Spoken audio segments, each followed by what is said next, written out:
Maria is a front-end developer. She maintains the company website. One day, her company decided to upgrade the website to use JavaScript ES6. She will use Recode and VS Code to do this, and here's one of the changes she has to do. The components of the website have these bind calls.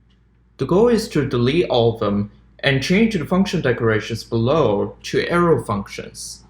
Here's one of the components in the site, and Maria sees two of these bind calls to change.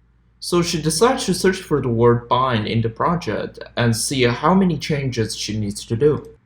Oh no, 80 of them! This can take a while, but let's see if Recode can help. Maria starts deleting the bind call for change tab and change the function below to the arrow function syntax. Notice that the search result for change tab is highlighted green to indicate Recode is working. Now all the results are highlighted yellow to show Recode has some suggestions. It wants to remove the bind call and refactor the function below to be an arrow function, just like Maria did. The arrow function seems to be okay, so she accepts the changes. Deleting bind is good too. Okay, next file. There are two calls to bind and two arrow function changes. All good?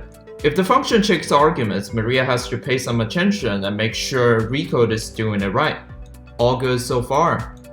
This change is kind of big, so Maria decided to go through each file and make sure nothing's broken.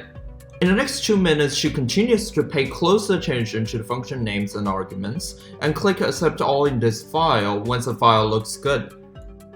Okay, getting there. Maria feels confident about this change because she actually reviewed all of the changes. At the same time, she's happy that she didn't have to go in and actually edit 160 lines of code. Awesome, job done.